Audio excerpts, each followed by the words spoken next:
是哪儿？我为什么好像进了别人的地盘？既然有缘来了，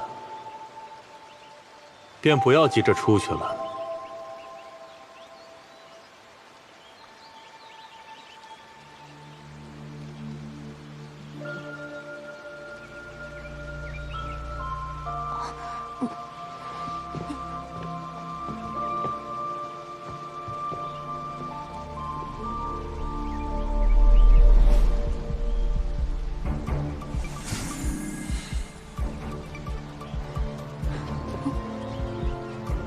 孩子，看来你还记得我。果然是你。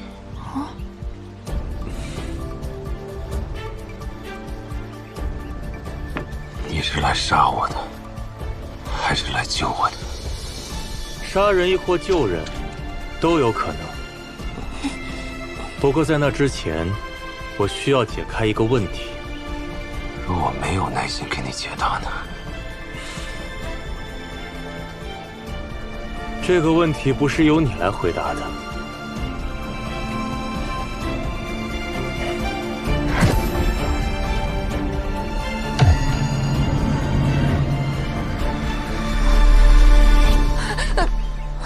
这珠子虽然是你脚上摘下来的，但你应该不会嫌弃自己吧？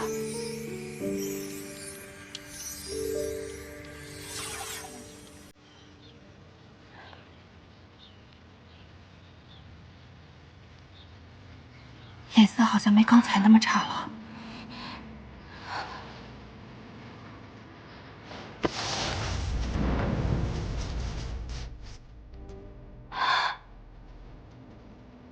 终于让我救了你一回。江夏万军雷劫，冰山和浩荡碎裂眼前。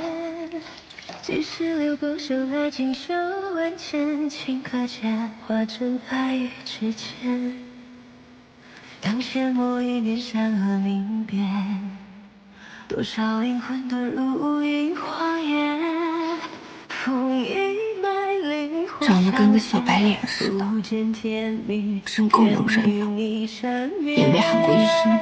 最爱万丈，如大雨滂沱天地间，风月自远，人之间爱可以化乱，最爱无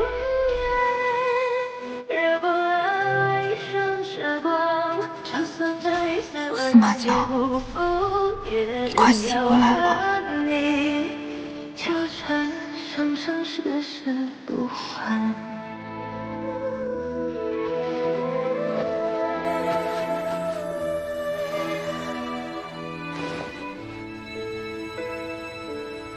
这家伙快死了！我刚给他吃了救命大补丸。这家伙的灵符里面一团糟，他之前又跟人同归于尽，连神魂都差点烧了拿来用。现在虽然身体正在恢复，但是意识已经快散了。那会怎么样？会死。可是刚刚那高人的灵药只能救身体，救不了神魂啊！你进他灵符，把他的神魂劈一劈不就行了？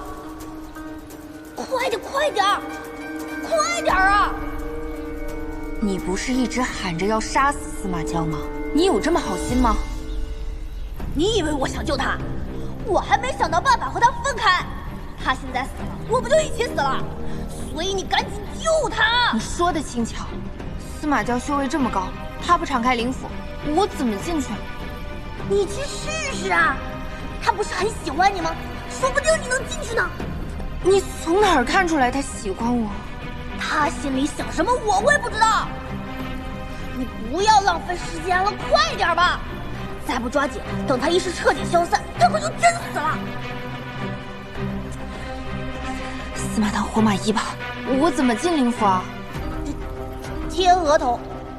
哦，贴呀！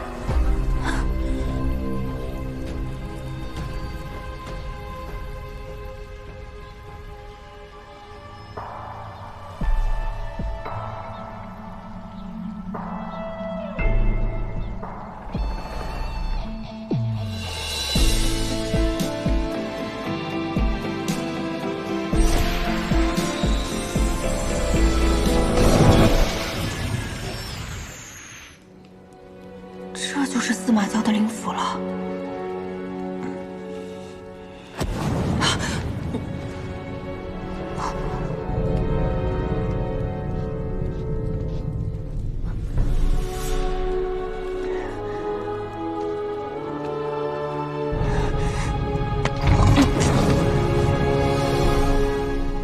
怎么没反应啊？难不成是神魂受伤太重，没有攻击性了？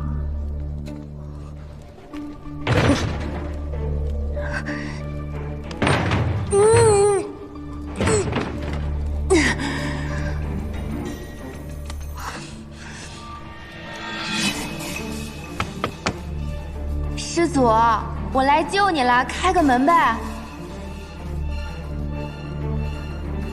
师祖，司马娇，娇娇，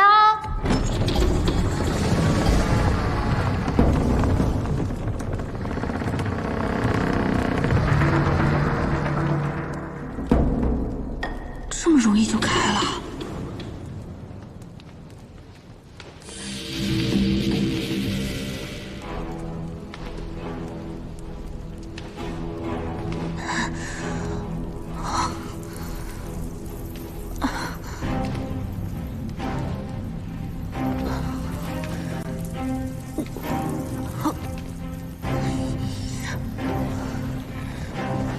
这家伙的灵符怎么跟火焰山似的，时时刻刻这么难受，换我也得发疯。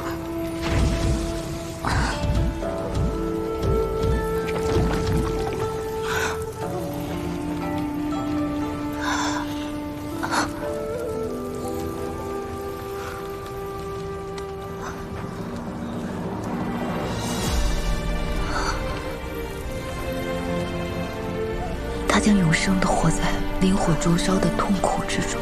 我不愿意他有这样的一生，不如就此结束凤山一族世代的悲剧。这便是娇儿降生世间的使命。你若是莽撞行事，说不定会死的。司马昭，怎么捡个神魂碎片，还有传染情绪的作用？司马教你这么治愈的吗？我平时带你吃喝玩乐都没有让你开心一点吗？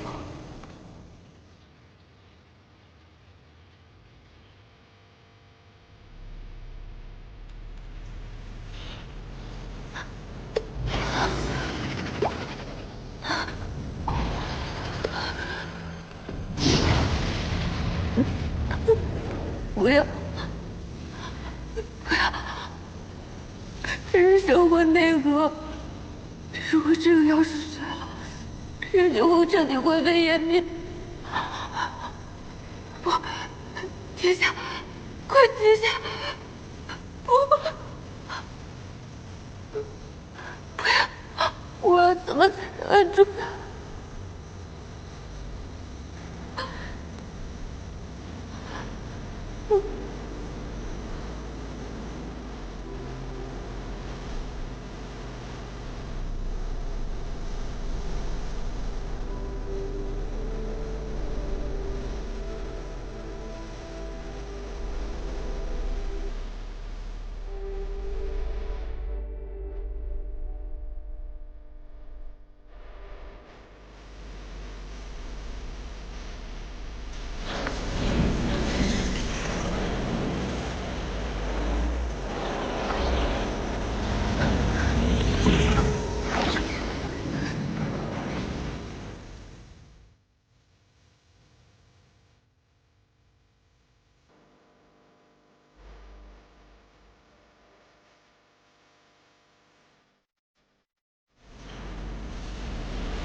司马萧，我是不是要死在你的灵符里了？我已经快忘了我是谁，却能清晰地感知到你所经历过的喜怒哀乐。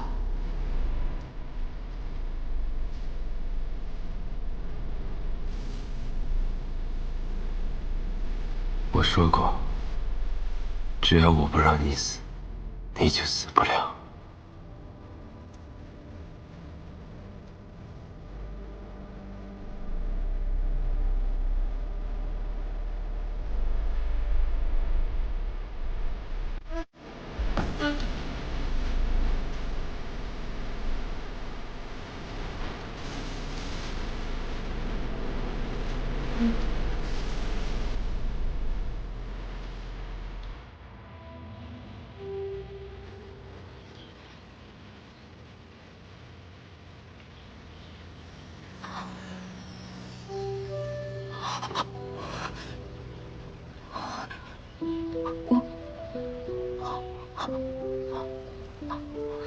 他醒来不会杀了我吧？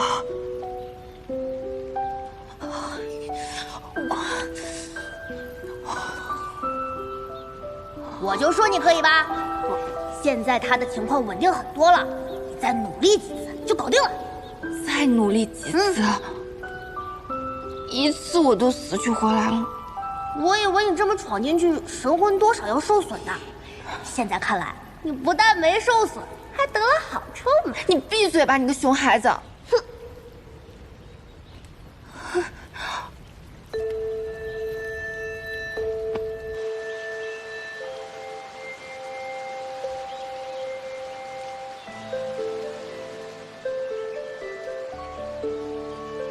他不是喜欢你吗？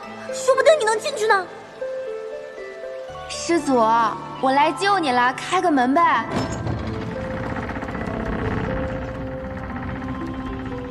那不然你告诉我你的真实想法，我想听实话。因为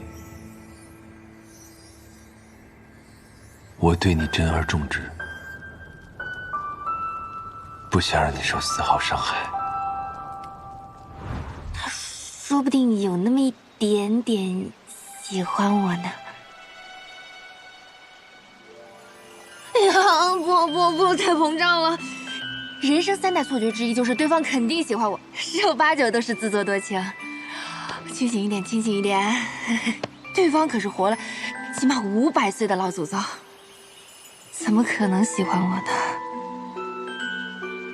就算你喜欢他，他也不会在意你那点喜欢。你区区一个筑基期的小修，跟我谈喜欢，你真可笑，日日挂念着情爱，怪不得你们那里的人修为毫无精进。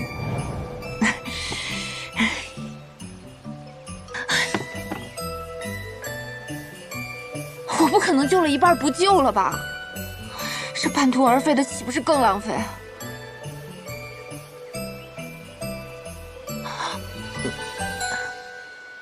哎呀，我好人做到底，送佛送到西。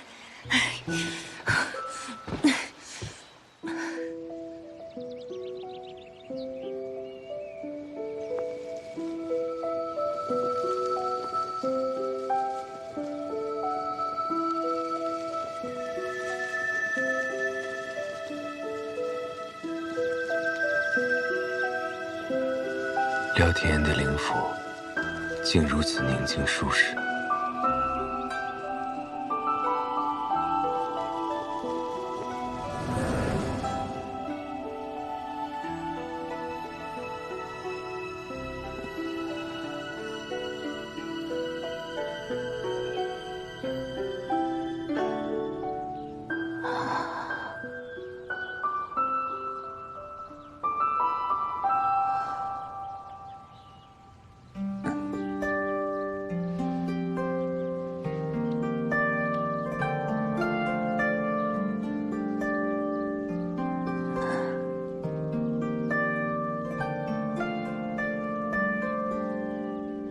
我之前好像都没有怎么认真看过你的容貌，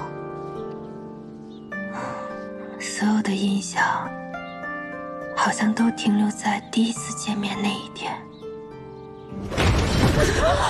当时我旁边那个人的尸体倒下了，血溅到我的裙子跟手上，我冷汗都吓出来了。再后来，我看到你对抗越来越多的人，又渐渐了解到你那些不堪回首的过往。我遭受过的痛苦，都要一一讨回来。师祖，我们这是冲破封印了哈。没错，对你的害怕反而没有那么深了。到现在我已经完全不怕了，哪怕想着你醒来会对我发飙，说实话，我一点都不紧张。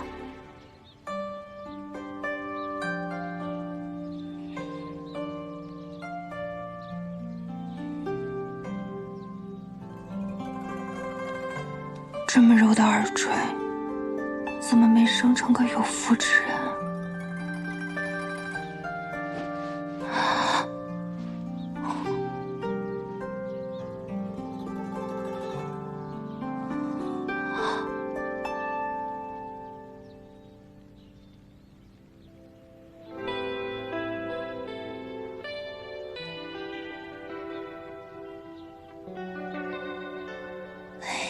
你醒了？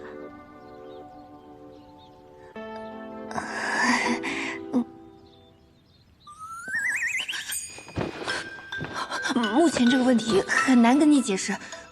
熊孩子臭火苗，说什么起码要帮他融合修养3次，他才能苏醒。现在才2次，谁教你的数学啊？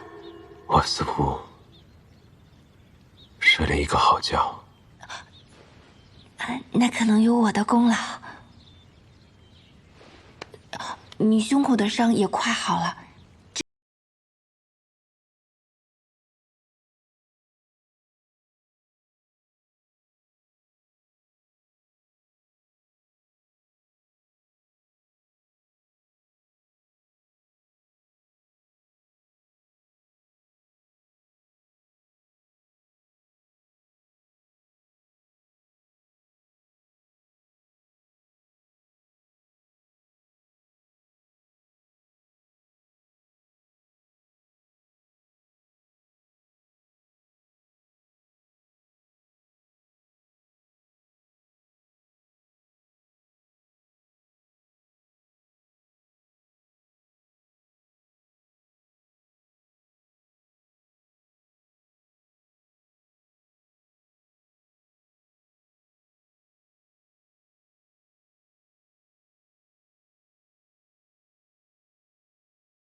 月公主，以司马昭现在的伤势，就算我打不赢他，至少也可以跟他打个平手，足够让我们完成封印，救出你的女儿啊！月公主，不如虎穴，焉得虎子？事成以后，你就是八公之首啊！那还愣着干什么呀？我儿，再不走，我儿性命危矣！出发！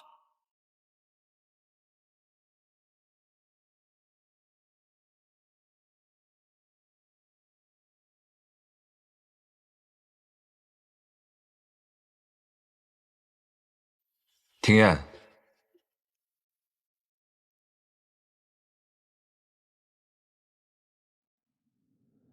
廖廷燕有难，八公异动，子留山郊。师祖，我陪您一块儿去吧。您重伤还未痊愈，有我在身边，多少有个照应。此行怕是石泉里的陷阱，你可想清楚了？庭燕是我的好朋友，您是我的主人，随您去救庭燕，面酒义不容辞。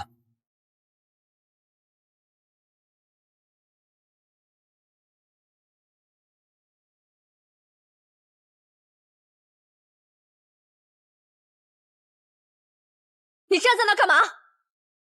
少公主，衣服做好了，您试一试吧。有什么好试的？可这衣服，您的功力没了那些弟子，我的功力增长果然慢了许多。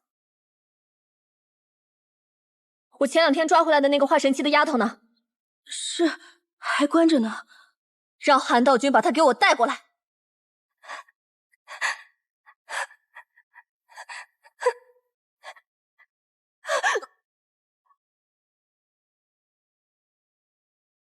庭烨，庭烨，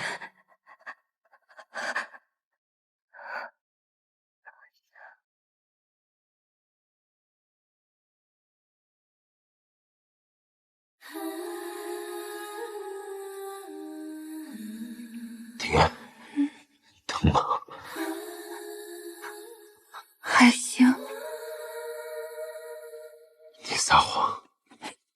不舒服，疼死了！你终于来救我了。城市天空，让爱恢复淡忘。老生注目的镇上，他们修为要是比我低，我就拼命试试了。但是对方有好几个化神，我动手也是自找罪受。切断了爱意的生长，命运篇章怎么越绕越长？我本来觉得没什么的，怎么一看到你就开始难受了？你跟我说说话呀！你跟我说说话，我就不难受了。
去杀人吧，不然呢？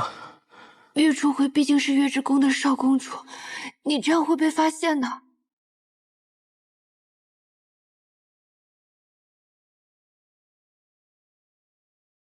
前面就是紫流山庄，婉儿就在那里。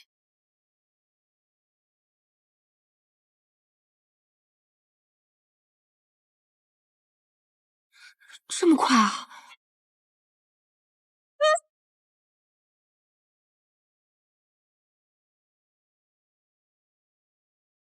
这雷的架势是要把我劈个灰飞烟灭啊！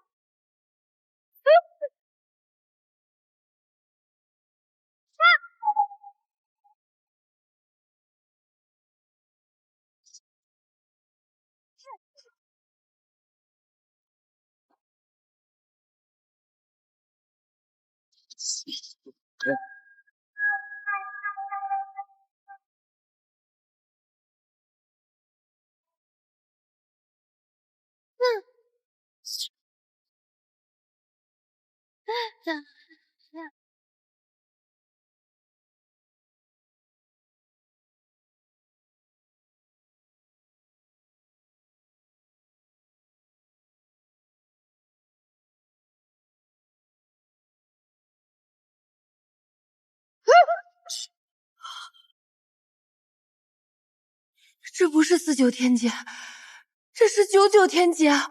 不是说只有即将飞升成神的大成修者才会有99天劫的吗？我一个化神期，何德何能啊！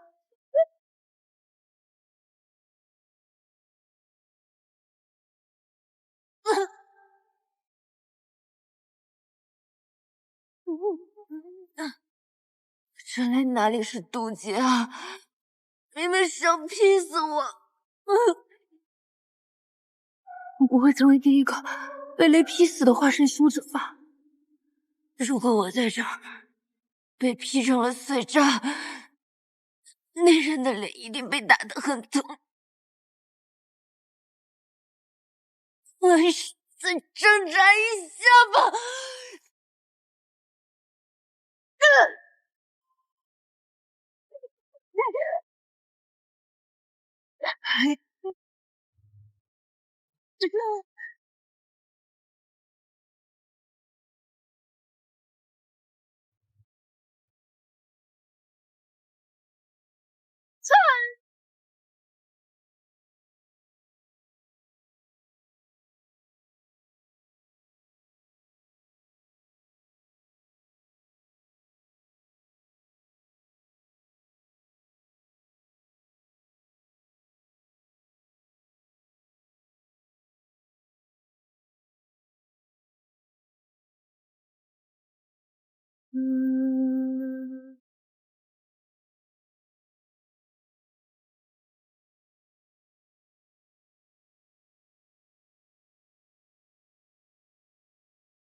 你安静坐好，不会有事。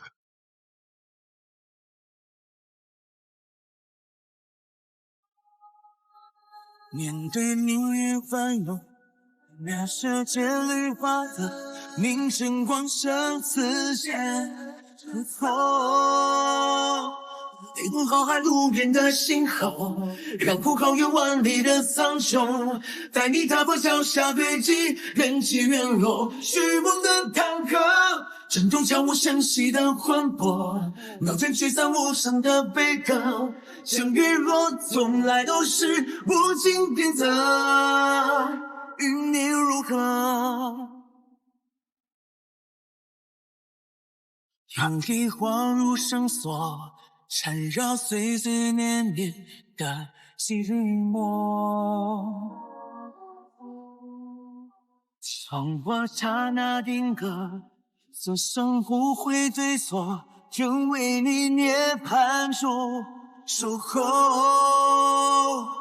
颠覆浩瀚如烟的星河，然后高远万里的苍穹，带你踏破脚下堆积，人气陨落，虚妄的坎坷，震动悄无声息的魂魄，对聚散无声的悲歌，相遇若从来都是无尽天的，与你如何？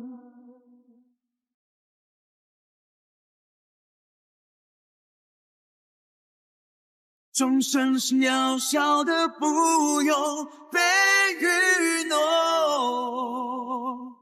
唯有爱恨间的去鏖战不休，成就那大道远方的造化者。颠覆浩瀚如烟的星河，然后超越万里的苍穹，带你踏破脚下堆积，人气陨落，虚妄的坎坷，震动悄无声息的魂魄，我等聚散无声的悲歌，相遇若从来都是无尽天择，与你如何？不是让你好好坐着吗？怎么不听话？司马萧，我心跳好快，不知道是刚才雷劫阵势太大，让我心有余悸，还是此刻的你太让人心痛。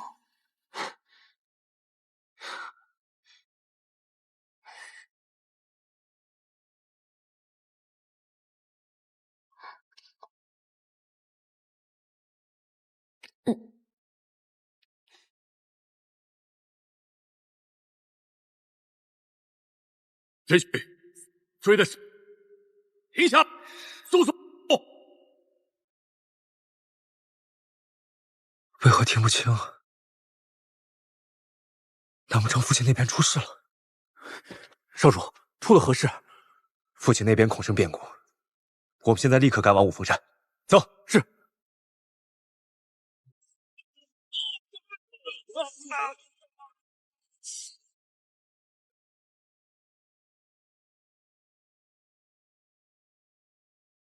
司马昭，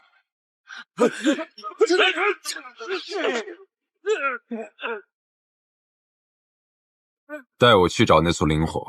痴心妄想！既然如此，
司马家，我看你还能得意多久？待我父亲找到这里，你必死无疑。这庚辰仙符必定是我们施家的。哼，不能杀了你为雪儿报仇，是我唯一的遗憾。我做鬼都不会放过你的！你胡说八道什么？暗雪是施千缕杀的，跟我们氏族没有半点关系。不，绝对不可能！这一切都是司马昭的错，这一切都是你的阴谋！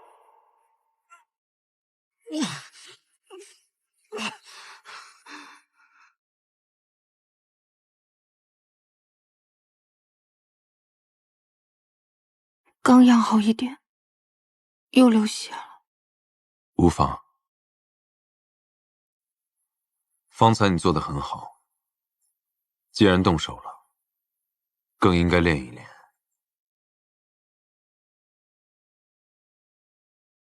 杀了他。不要吧，我不要。司马昭，你个卑鄙小人！你竟然让这魔域的贱妇来杀我！你以为你们可以长相厮守？找死！你的情必将受到这天道的斩断！不要！不要！不要！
你为何要这般与我置气？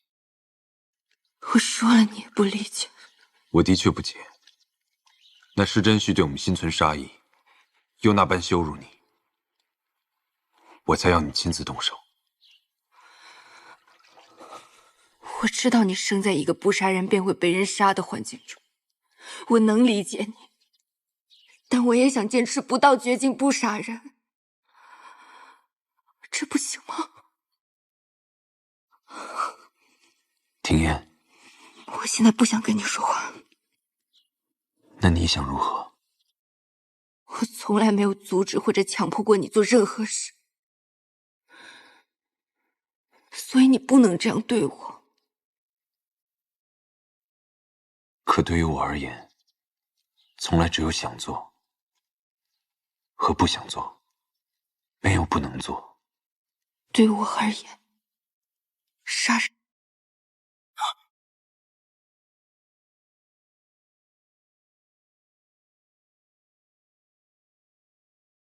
兄长，叶公主成了。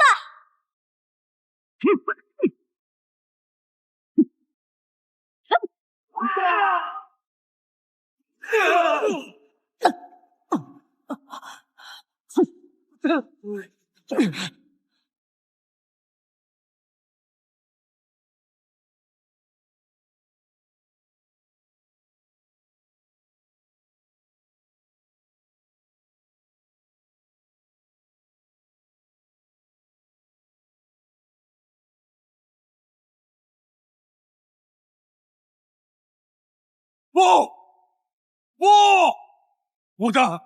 我的黑玉莲石，靠司马氏一族的血造成的血池，也将毁于司马氏一族的血。石千缕，这只是个开始。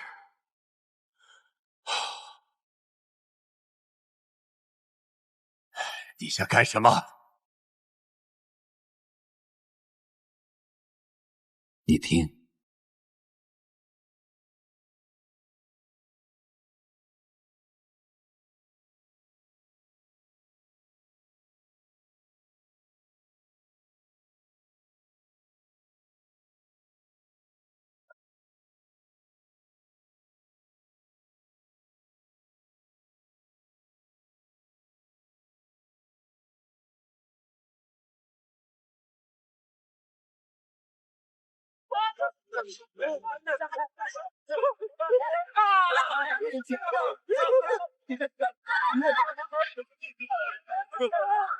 这是怎么回事？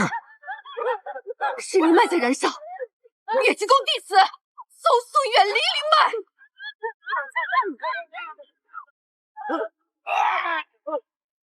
灵脉燃烧，是司马教，不知他那边如何了。不能放过廖廷烨，来不及了，快走！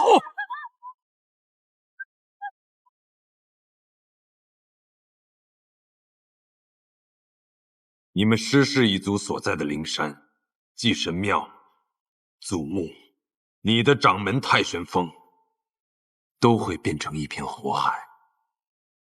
从今往后，你们的所有灵山和你们偌大的施氏，都将不复存在。石千缕，看到自己苦心创造的一切被毁掉，滋味如何？司马教，你一直在策划这件事，你会后悔的。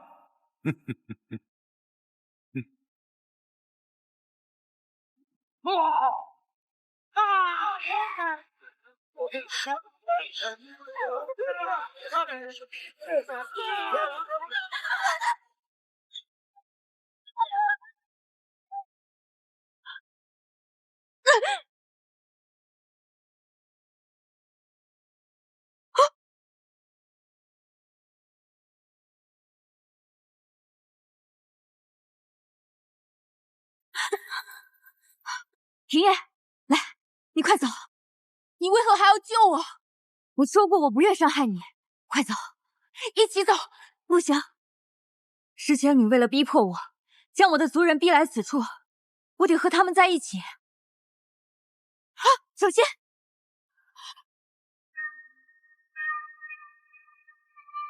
这也走不了啊！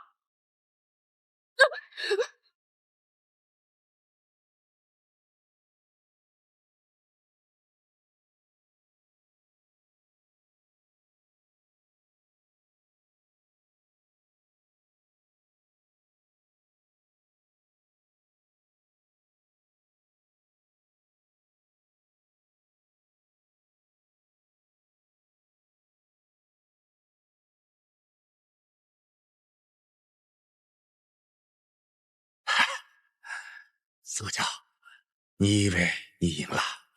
但我告诉你，你带在身边的那个女人也在太玄峰。我们死，她也会陪着我们一起死。你说什么？你千算万算，没有算到你会亲手杀了你最在乎的人吧？此会如何？你狂妄至死，终得报也啊！哈哈哈哈哈哈！哈哈哈哈哈！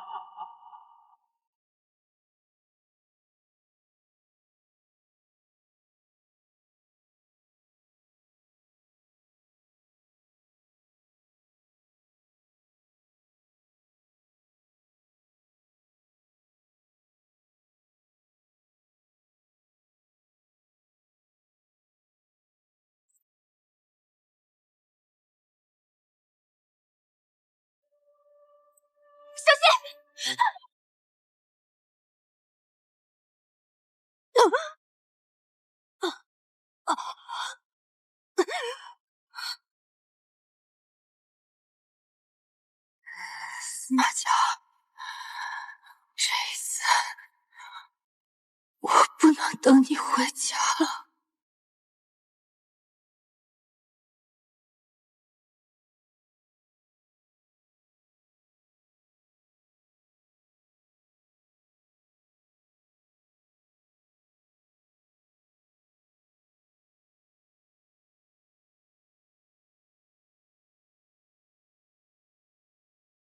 师祖，这魔域到处都是这样恶劣的环境，您先暂且忍耐一下，我们今日就在东城歇脚吧。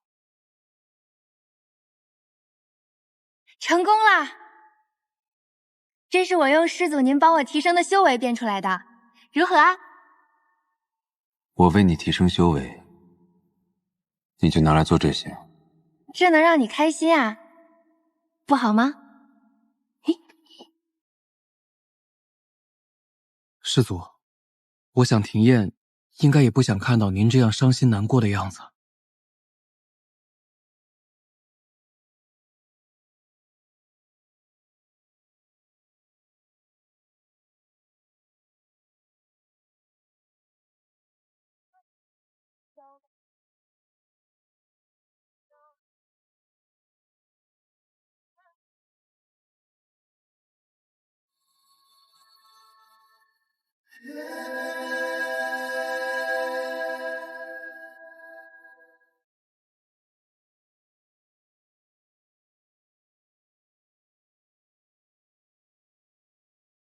你刚刚画的是什么术法？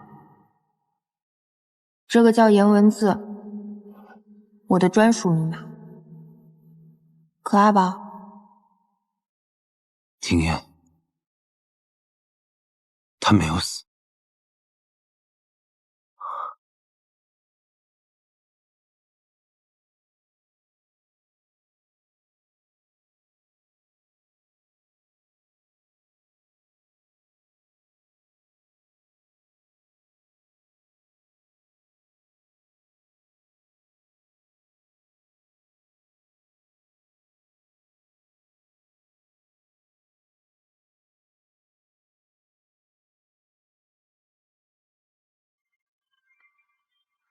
师祖，如何？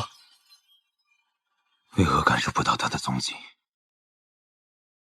难道是被什么掩盖了起来？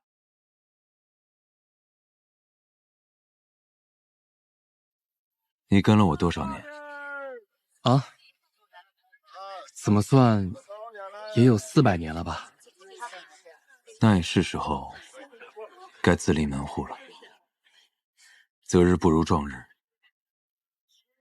这地方虽小，但可作为你的发迹之处。师祖，念九从来都没有动过那些心思。念九愿意永远陪着师祖。这由不得你。你去把这东城打下来，我要用我的方式告诉他，我来找他了。这样一来，便就是一举两得，既方便我们寻找庭燕，又可以为那些仙府的流民提供庇护之所。师祖，您真英明。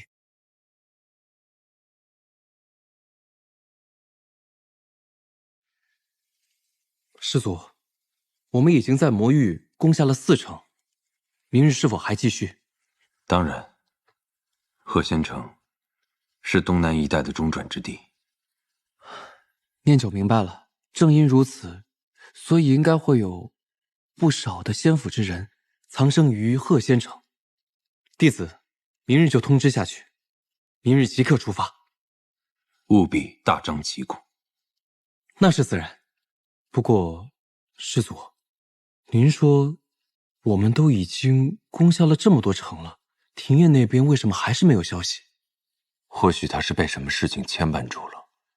若他还不露面，我就将由赤踹下魔主之位，让整个魔族为我找人。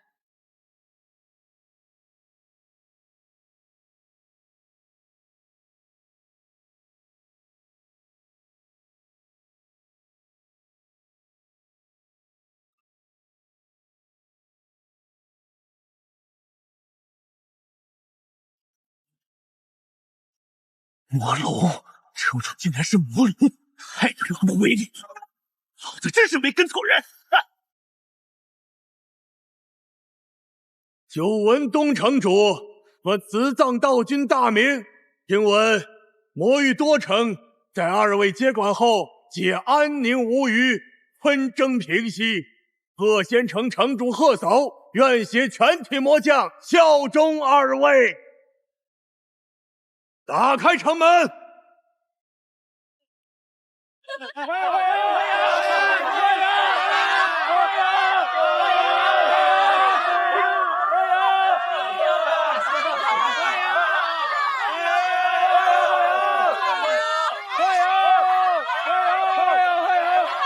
那领头攻城的竟然是个小白脸。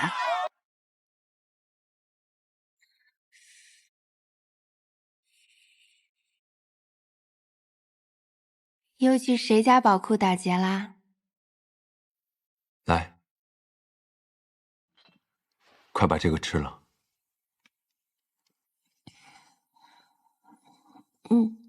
感觉身体暖洋洋的。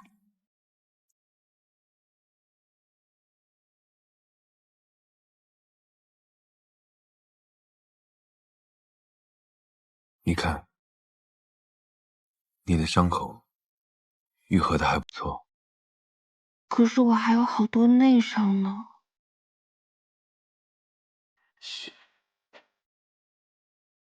其实，还有一种方式，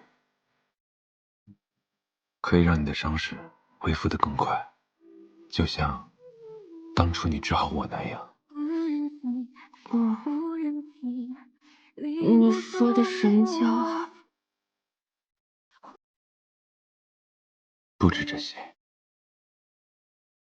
不言命运纠葛，雁过离合，回忆中斑驳，红尘万般纠错。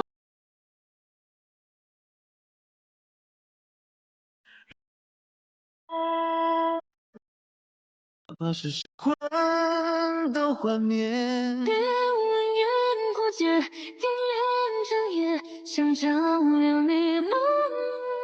走到天地撕裂，不会遇见你的那天。爱太疯魔。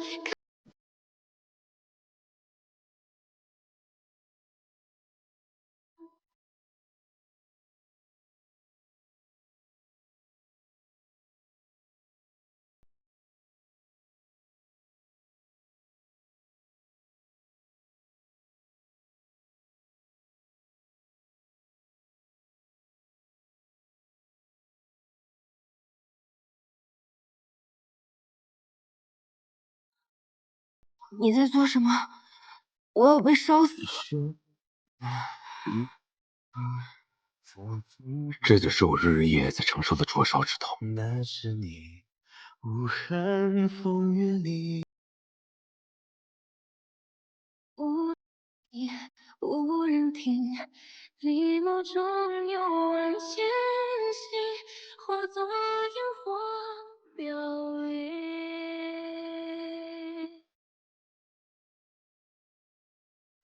回忆中奔波，红尘万般萧索，望见了荧波。若是疼痛难忍，看见我眼，哪怕是神魂都幻灭。只为愿破茧，点燃香烟，想将为你梦魇。追烧到天地撕裂，不会遇见你的那天。爱太抚摸，开出心莲一朵。让你舍不得，你的这里告诉我，你心疼我。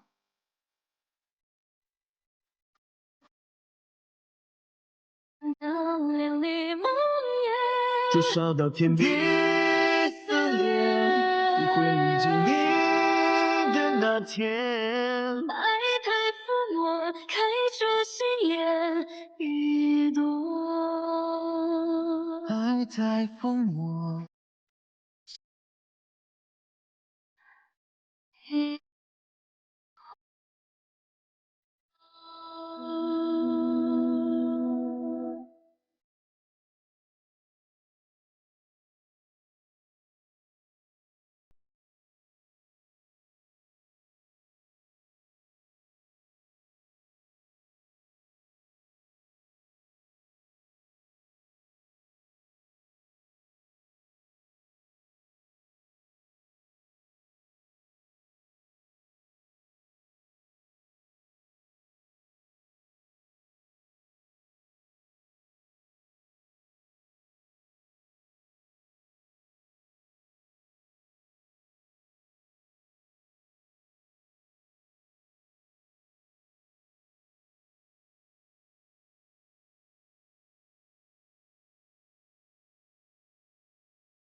怎么了？生气了？本人已睡着，请在低声后留言。低。你这人笑点真的好低啊！好不容易回来一次，就知道拿我寻开心。那你告诉我，你最喜欢做的事情是什么？摸鱼。哪个社畜不爱摸鱼啊？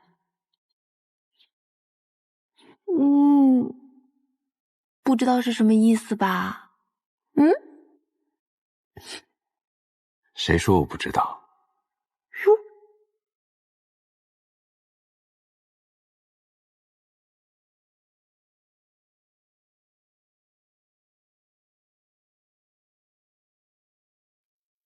去吧。去哪儿啊？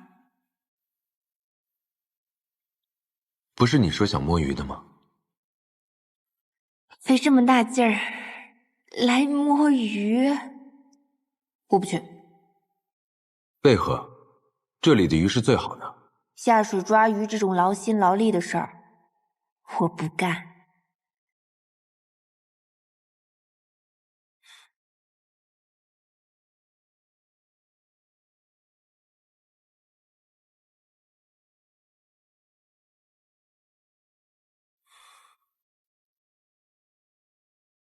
也不过如此。摸吧。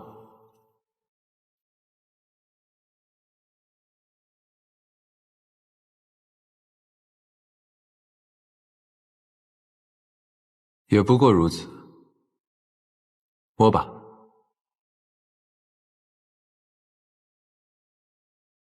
哇，摸鱼啦！你也太懒了吧！自己喜欢摸鱼，却要别人抓到你面前才肯摸。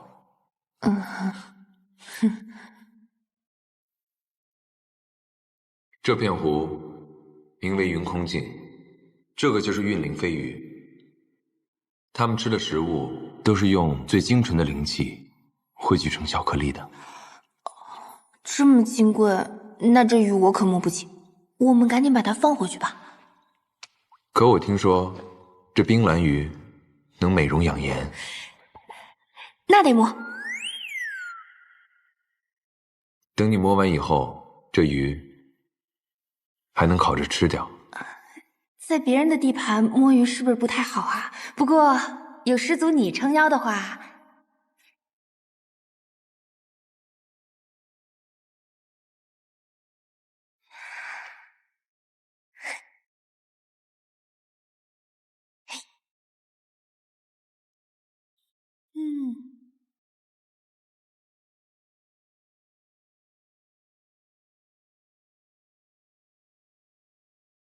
这一条鱼是不是太少了？难得我主动下厨，牌面得安排上吧。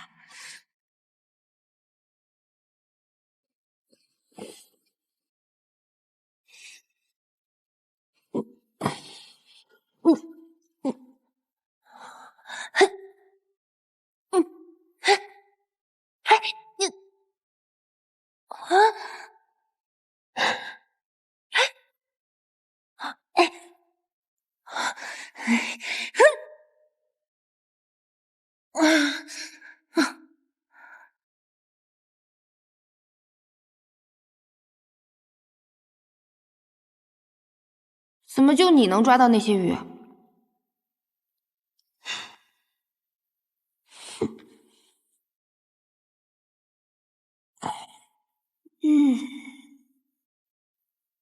这个才叫摸鱼。什么都不做，反正我是什么都不做了。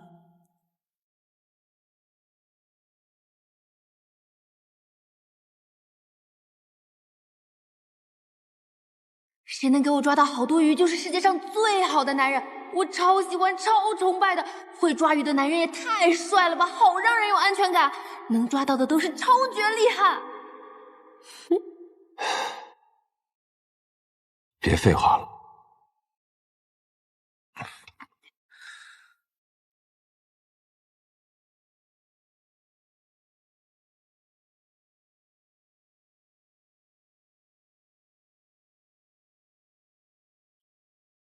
辛苦啦，过来我给你擦擦汗。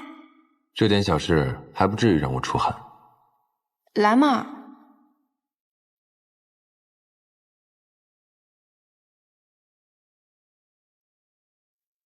你蹲低点。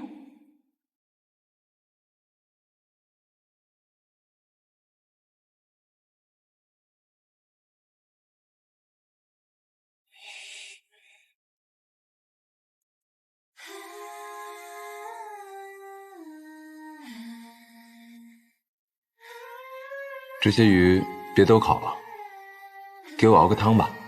你要吃啊？我自己抓的鱼，我不能吃啊。能，是什么让不爱吃东西的祖宗开口要吃了呢？是你这能美容养颜的鱼呢，还是我这个咸鱼呢？脱嘴。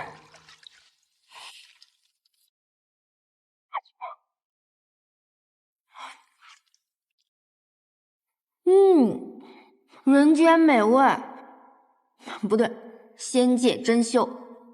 怎么会有这么好吃的鱼啊？外表酥脆，内里软糯，又鲜又香。你的汤好喝吗？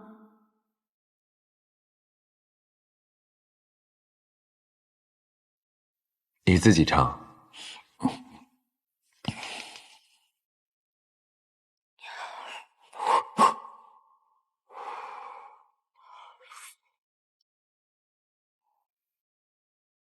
简直好喝的舌头都要掀掉了。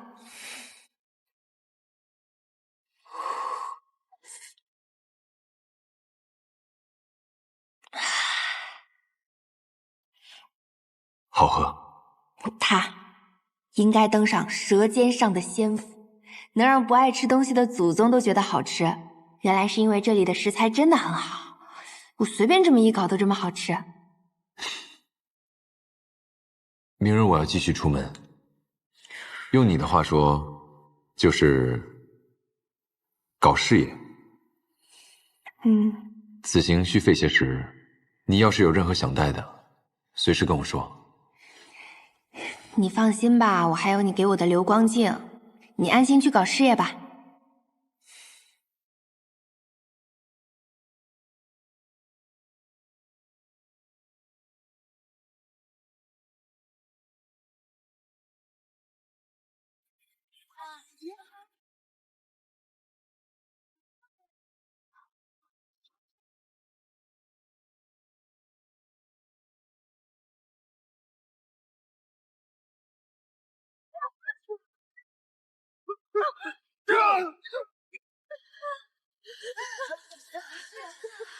什么情况？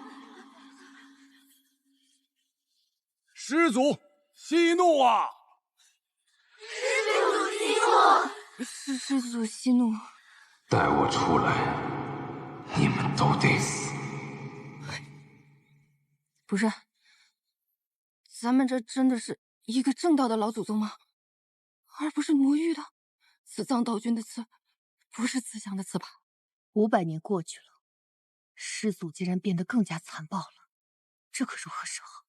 若不好好安抚师祖，庚辰仙府这延绵几十万年的大宗门，恐怕就要断送在我们这一代手中了。师祖，弟子施千旅今日特携弟子百命进山，来侍奉师祖。进来。聂生，你是我所有弟子中最优秀的，天之宫的希望就放在你身上了。是，公主。这修仙世界的老板一发怒，员工就要流血吗？我还是不要去了。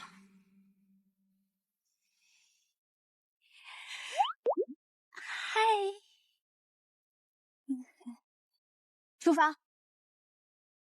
哎，我东西不见了。哎，我东西掉哪儿了？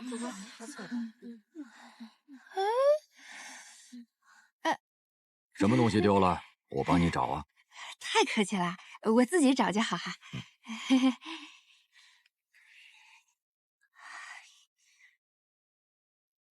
啊！哦，哎呦，我肚子好痛，好痛啊，肚子。哎呀，晕了！哎呦，不行了，肚子上去再说。痛，真痛！行了，不疼了，我自己可以走。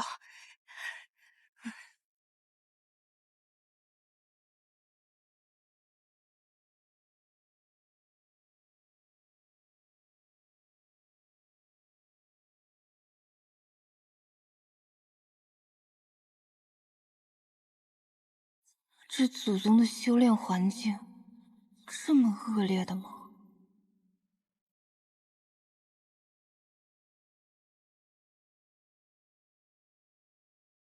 还是说师祖修的是什么邪门歪道？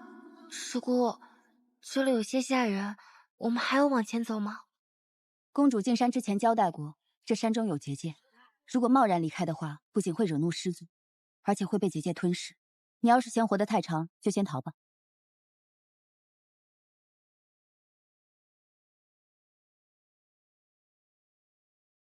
师兄，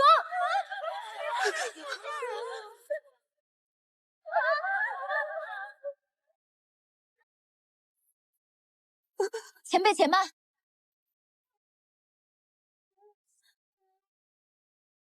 前辈，我等弟子前来拜见师祖，初来乍到，还请前辈带路。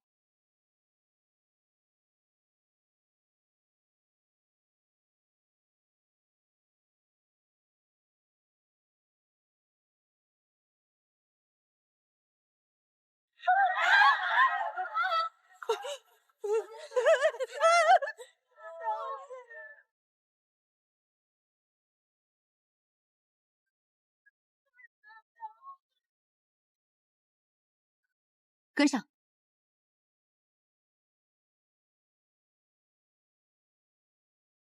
还跟上？这破工作，我才不干！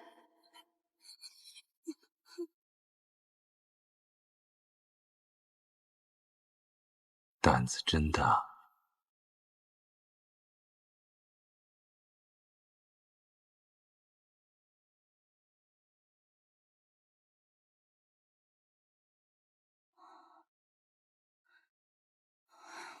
这些人也太勇了吧！出不去就跟着一条蛇走。还好这修仙世界没有打卡机，少我一个也不会被发现。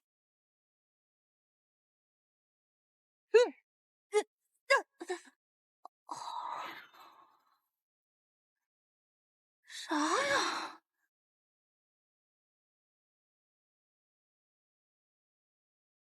魔气，他竟是魔域之人。谁啊？我看到你了。真是不知死活。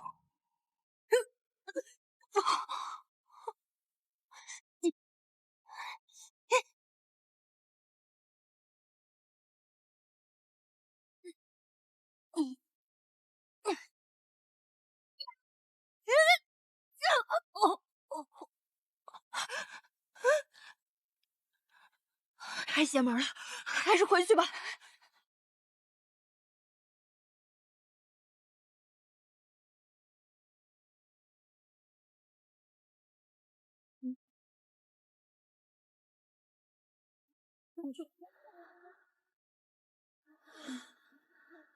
进去吧。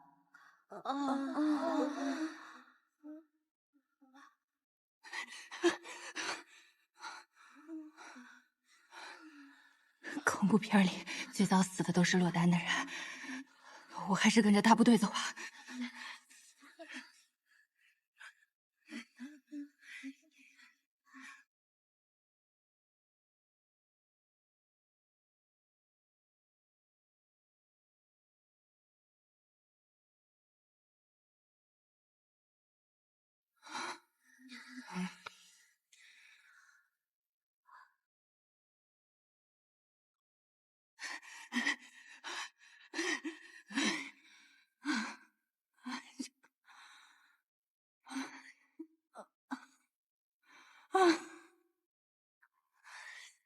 这么高的塔，连个电梯都没有的吗？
一群不知好歹的东西。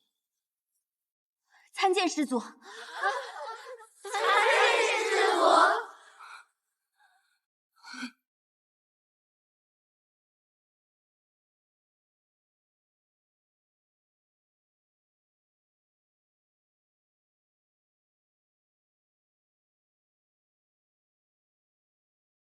这老祖宗的脚竟然保养的这么好，细皮嫩肉的，不知道脸是不是也这么嫩？